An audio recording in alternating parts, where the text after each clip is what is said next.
We remain steadfast in our commitment in delivering local news that matters. Stories that inspire. Enriching the lives of Filipinos in the Philippines and across the globe. This is your GMA Regional TV. Buong puso para sa Pilipino. Ini ang GMA Regional TV Balitang Bicolandia.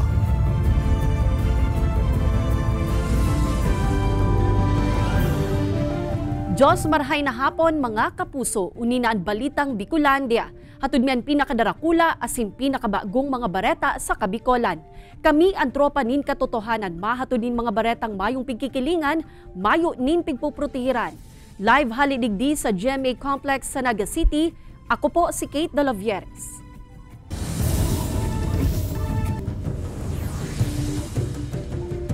Price cap sa bagas sa epektibo na ngunyan na aldaw. Mga retailer nin bagas sa Naga City People's Mall nagsunod sa price cap alagad agrangay an pagkalugi. Mantang pirang paraoma nagpahayag na bakong price cap ang solusyon sa mahal na presyo kan bagas. Tutukan yan sa report ni Chris Novello. Approve para kay Nanay Nera Durante ang presyuhan ngunyan kan bagas sa merkado publiko sa siyudad ni Naga. Dakula kay asubutan pigbaba kay ni kung ikukumparar sa presyuhan kan bagas kasuudma. Okay na yan, okay na. Mas okay nga ni kung 41 pesos. Makakabakal na ako mga 5 kilos. Epektibo na kaya ngunyan na aldaw ang 60 días na price cap sa presyo kan bagas basado sa Executive Order No. 39 ni Presidente Bongbong Marcos. Nagpapakol na sa nakaya sa 45 pesos per kilo ang presyo kan well-milled rice, gikan sa dating 49 pesos ang kada kilo. Mantangan dating 47 pesos per kilo na regular milled rice, ang nasa 41 pesos per kilo na sana. Na para sa mga retailer, magabat subuot sa parte ninda. Nag-aagrangay ang kadakulan, taang nawawalat mit pa po digdiyo ning stock, si dati mi pang nako ang halangkaw na presyo. Maya man po kita mga ginibo, tayo man po ang kang gobyerno, mga kitang mga kenta. Sabi dia magsunod. Akong dia magsunod, paano po kitang penalty. Kasubago ka nagkondusir naman ng inspection ang mga personahe kan MEPO asin DTI para masyerton ng susunod ang mga retailer sa price cap.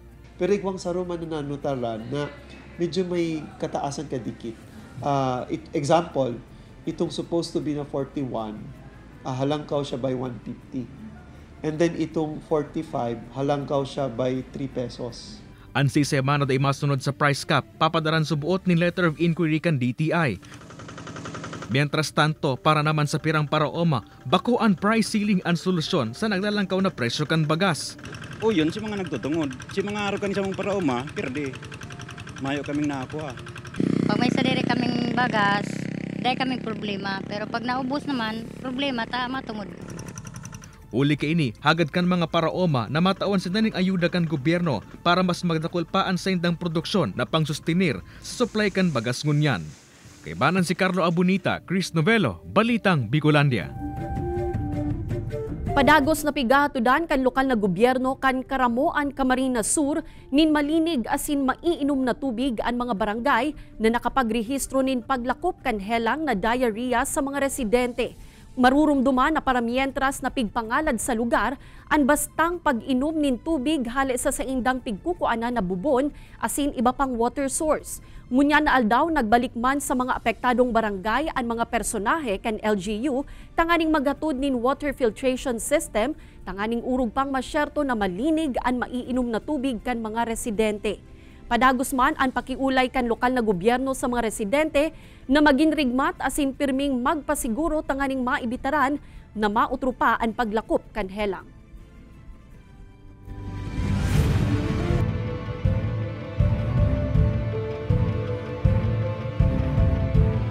Pirang city youth officials sa syudad ni Naga otomatikong nagbutas sa saindang pwesto makaliis na magsumitir nin COC. LGU hinahagad ang complete list sa COMELEC kan mga empleyado kan syudad na nagsumitir nin COC. Uya ang report ni Chris Novello. Tulong city youth officials kang Naga City LG ang otomatikong resign sa saindang pwesto, makalis magsumitir kan saindang Certificate of Candidacy para sa paabuto na barangay SNSK election sa Oktubre. Basado kaya sa legal opinion na pinilawas kan legal office kan syudad, otomatikong resign sa pwesto ang mga city youth officials na katampad ang sarong job order o contract of service employee sa gobyerno. Susugban sa COMELEC Resolution No. 10492, maginaniba pang empleyado kan City Hall asin barangay, apwera kan mga ilihidong opisyal, anuman ang employment status na nagsumitir ng COC, ang otomatiko naman na resign sa saindang pwesto. Naghahagad po kaming ito pong complete list ng mga nag-file po sa COMELEC para po ma-check naman sa HR si mga kung may mga empleyado po kita nag-file, so automatic po to resign na sinda. Mientras tanto, bukas naman ang COMELEC naga na mag-ako nin mga sworn statement para sa mga maut mag-withdraw ng kandidatura online. Napag-arama na may duwa ng kandidato sa syudad na nag-withdraw na kansindang Certificate of Candidacy. Ang gusto pong mag-withdraw, ma-file lang po sa dagatong sworn statement of withdrawal. Tulong kopya ang pipilapan ninda submit sa COMELEC office. Sa ngunyan, posibleng mabawasan pa subot ang labi 1,160 na mga nagsumitir ng COC, uli kan pigdalaom ang pag-atras ng kandidatura asin verifikasyon sa mga COC kan opisina. Kay banan si Carlo Abunita, Chris Novelo, Balitang Bicolandia. 12 toneladang bangus na harvest kan pinakaenot na private investor sa Mariculture Park kan Sangay, Camarines Sur. Ang matrayumpong gusi na ini nagpapahiling subuot kan potensyal kan mariculture sa rehiyon sigun sa BIFAR. Ang detalye sa pagtutok live ni Jessica Kalinog. Jessica?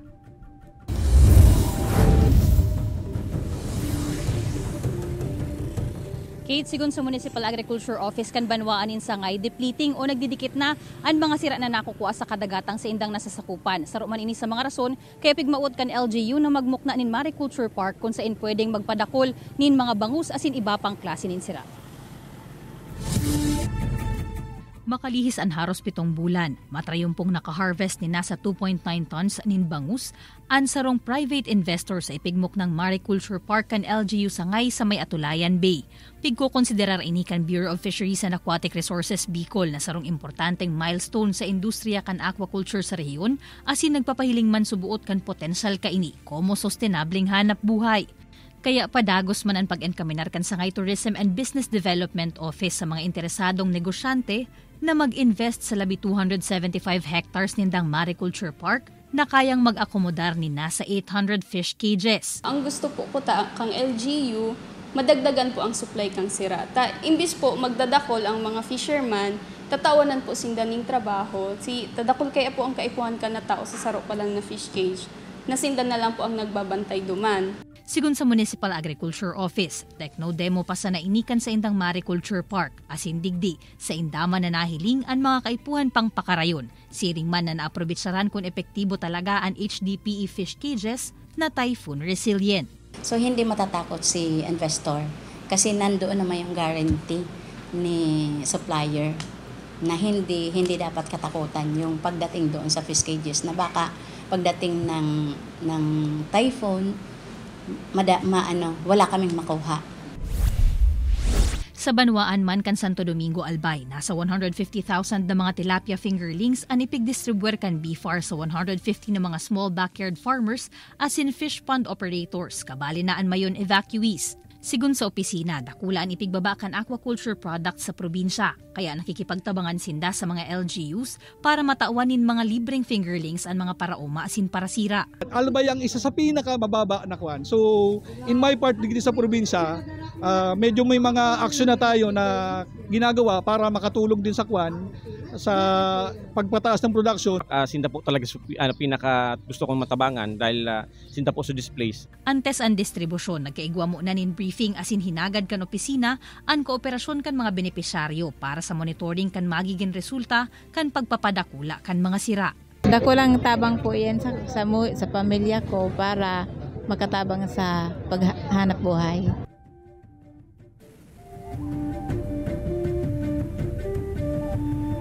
an aquaculture asin mariculture Kate piraman sa mga paagi na pigtutulod kan BFAR nganing madugangan ang supply nin sira sa nasyon. Apwera pa kana kukuha sa kadagatan. Alagad nganing masyerto na dayman maabuso ang natural resources kan katubigan, importante subuot na may pulisiyang pigsusunod. Sa Setyembre 7 magkakaigwaman ng LGU Sangay in consultation meeting sa indang stakeholders como parte kan application ninda sa DENR kan environmental compliance certificate nganing dagos ng magpadagos na o magpuuna sa indang operasyon o mahiwasang operasyon kan sa indang mariculture park.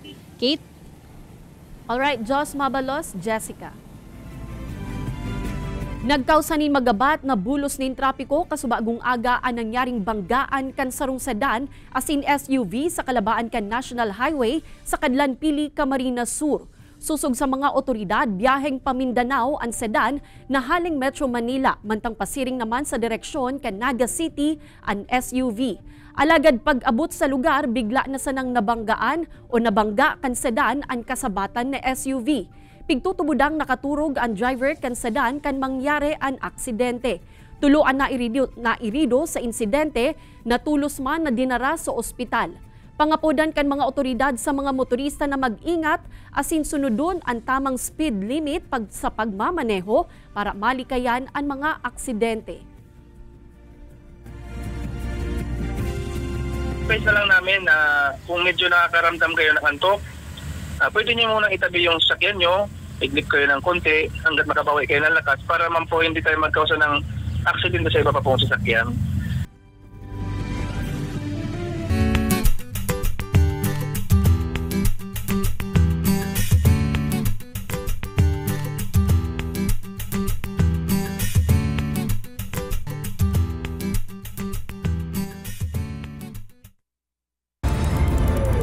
Ini ang GMA Regional TV Balitang Bicolandia. Ini ang GMA Regional TV Balitang Bicolandia.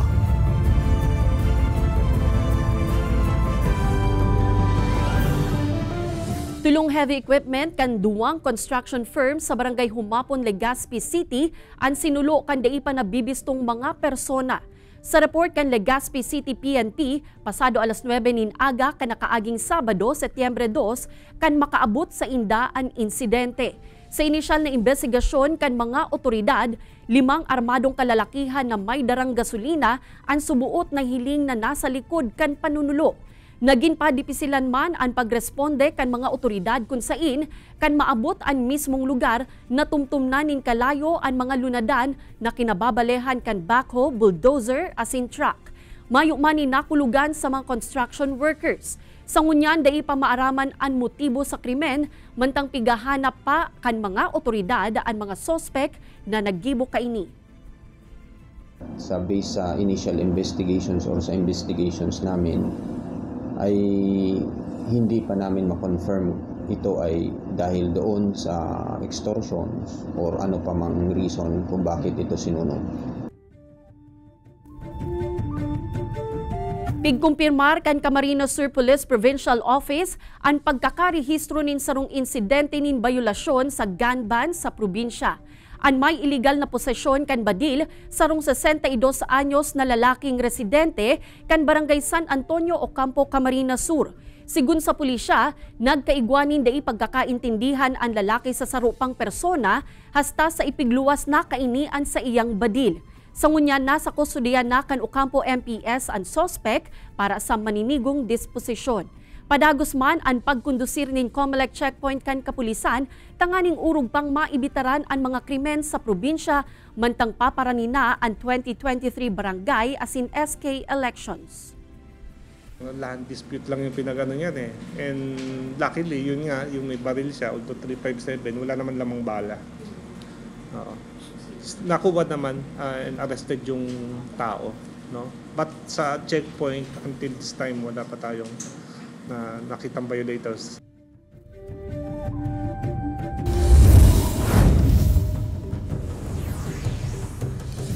Sarong minahan sa Jose Panganiban, Camarines Norte, sinakyada kan MGB Bicol asin iba pang mga otoridad huli sa iligal na operasyon kaini.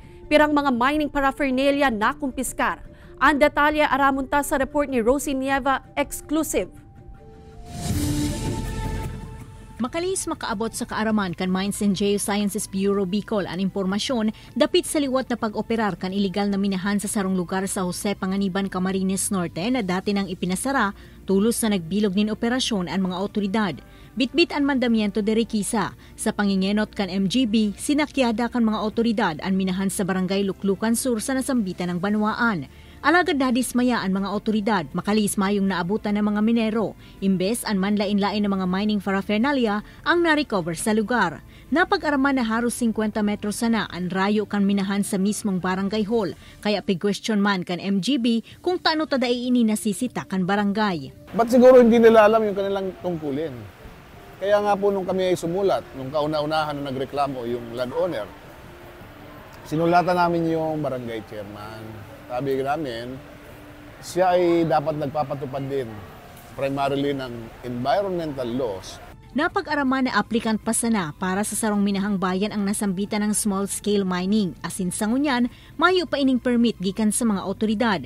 Maski ang kinakaipuhan na mineral processing permit, an mayo pang kapot an may sadiri ka ini. Nung nakaraan po, nung mag-order po yung DNR na ipahinto yung operation, automatic po agad sumunod po yung amin po nga ginagalang na kapitan at nireleasan po agad ng order. Tinawan doon kan MGB Bicol na ang pagdakop asin pagpapasara ninda sa mga iligal na minahan an bakong direktang pag-atake sa mga ini. Imbes saro subot ining paagi, nganing tabangan ang mga ini na magsunod sa mga regulasyon asin sa ley.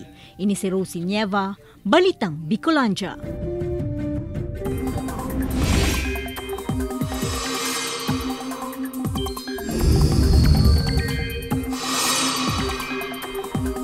Mga kapuso, pagkatapos kan bagyong Hana, may bagong bagyo liwat na nabilog sa laog kan Philippine Area of Responsibility.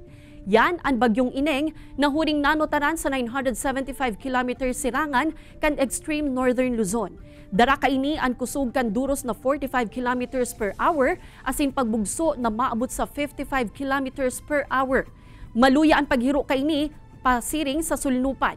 Sigun sa Pag-asa, hababa ang tsansa kaining maglandfall asin posibleng magluwas man tulo sa par at siya nabanggi o sa aga. Harayo ini sa landmass kaya mayo man nakataas na wind signal, alagad posibleng butungon man kan bagyong Ineng ang habagat. Dawa mayong nakataas na wind signal, posibleng makamate nin bugso nin duros asin uran sa pirang parte kan nasyon huli sa habagat. Basado sa datos kan Metro Weather, posible ang pag-uran sa pirang parte kan Bicol Region.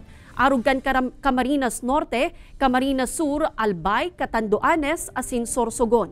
Posible man ang pag-uran sa natatadang parte kan Luzon, maging sa pirang parte kan Visayas, asin Mindanao.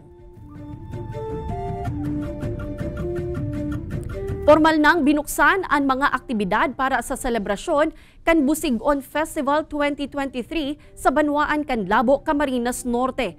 Highlight kan nasambitan ng selebrasyon ang Agri-Trade Fair kung sa intampok digdi ang bastanteng ani kan mga paraoma.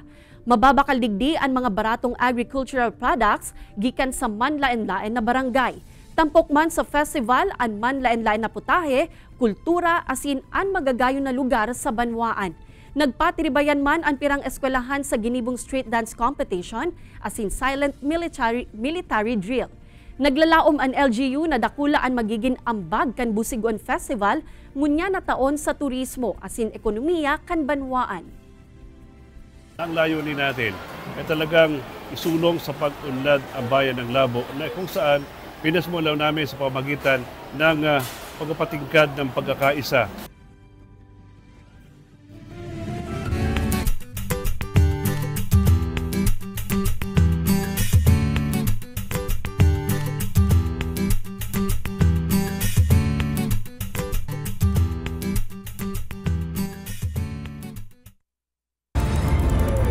Ini ang GMA Regional TV Balitang Bicolandia.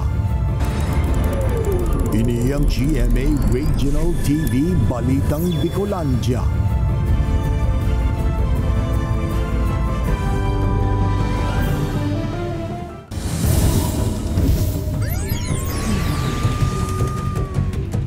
Arestado ang tulong magturugang makalihis na sakyadahon kan mga otoridad ang sarong pigkukonsiderar como drug den sa Barangay Sirangan East District, Sorsogon City.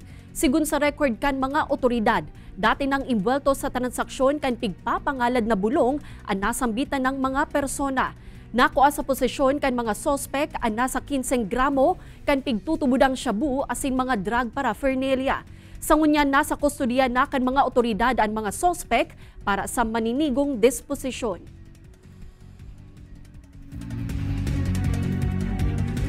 Pigtutok dong sospek sa panggagadan sa 17 anyos na daraga sa Barangay Liboto, Naga City, nakakulong na alagad sa ibang kaso. Hustisya kurahaw man giraray kan pamilya kan biktima. Uyan report ni Chris Novelo. Nasa kustodiya ng ngunyan kan mga otoridad ang pigtutugdong sospek sa panggagadan sa 17 anyos sa si Rosel Bandoho. Alagad na aresto ang nasambitan ng suspetsado bako sa kasong robbery as in homicide. Alagad huli sa kasong isinangat sa iya kan live-in partner huli sa subuot pangungulog kay ini. Because of his previous case na hindi nang nangyayari dito sa Naga City. It's a violation of Republic Act 7610 and violation of Republic Act 9262. Bailabo lang nasambitan ng kaso as sinakatalaan subuot na magpiyansa ang pamilya kan suspetsado na ikinakahandalman kan pamilya Bandoho. Pero sana po mailuwas na itong warrant na para kay sa kaso para sa iya po. Para tabako ang natubod po kami na bako man po lang siya kaya nang may kagigibuhan.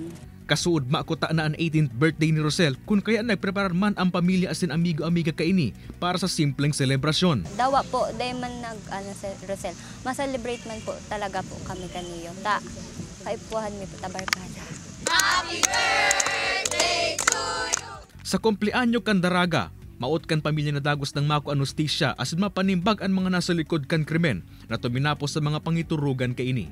Kay banan si Carlo Abunita, Chris Novelo, Balitang Bicolandia. Makalihis ang sarong semanang COC filing para sa Barangay and SK Election 2023, nakatutok na ngunyan ang mga otoridad sa pagsyertong magiging matuninong ang election period sa Camarines Sur. Sigun kay Police Colonel Julius Cesar Domingo kan Camarines Sur Police Provincial Office, nasa 13 barangay sa probinsya ang pigsairarom sa Comelec sa yellow category. Ang nasambitan ng mga lugar, parte kan Banwaanin Bato kung sain igwanin huma ang presensya kan Concepcion Criminal Group. Pigsyarto man kan opisyal na mahigot na pigbabantayan o babantayan kan kapulisan tanganing mapugulan ang anumang kariribukan kan sa tahaw kan election period. Sa ibong kaini, mayo man subuot nin iba pang lugar sa probinsya na pigsairarom sa red category. Of course, yung maximum police presence natin and of course yung mga intel-driven operations natin, nagkakandak na tayo.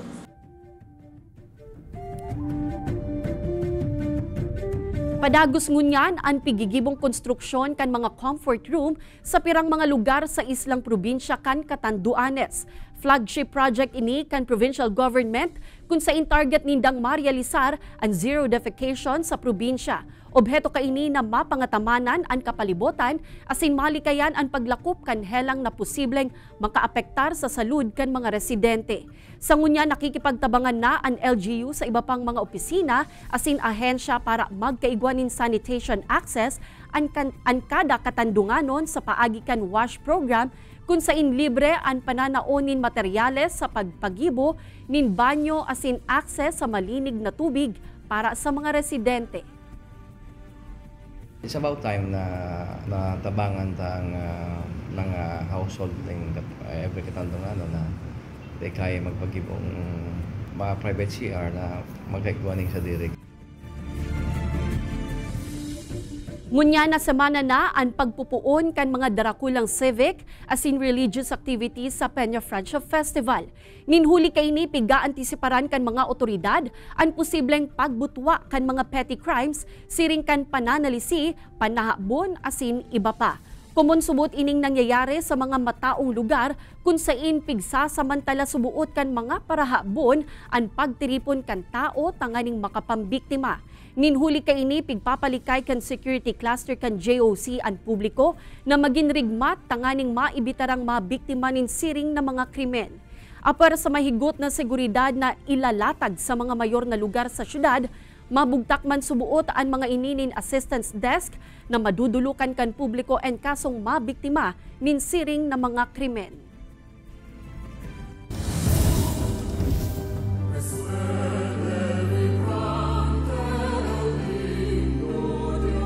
Mga opisyal asin man iba-ibang grupo sa banwaanin San Jose, Camarines Sur sibut na sa mga preparasyon para sa Grand Maritime Procession asin iba pang aktibidad katakudkan Peña Francia Fiesta sa Barangay Sabang.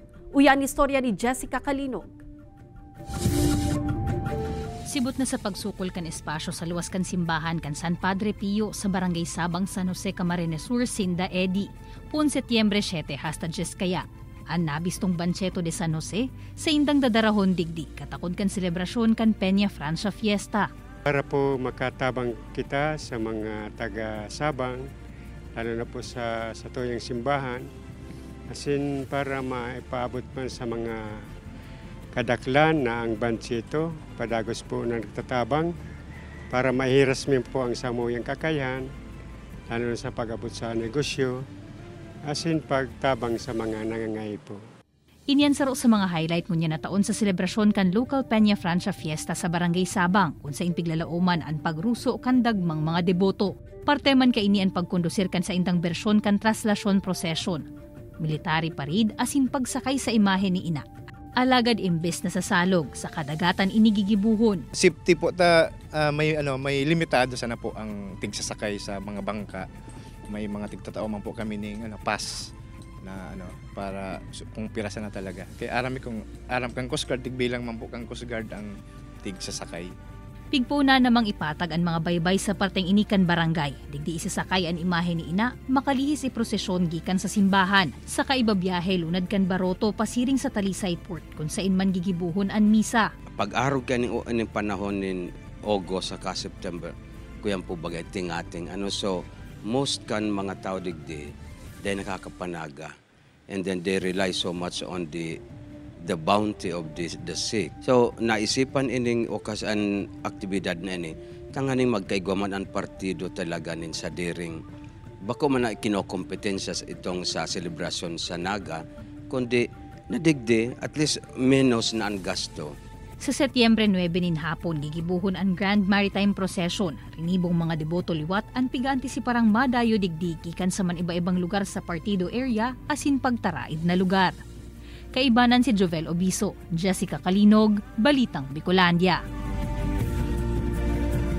Madadalan ang episode niya ini asin iba pang pinakahuring lokal na bareta sa official website kan GMA Regional TV, www.gmaregionaltv.com. Pwede man kamong magbisita sa samuyang official YouTube channel, GMA Regional TV asin i-click ang subscribe button para sa pinakamaiinit na bareta hale sa man iba-ibang rehiyon.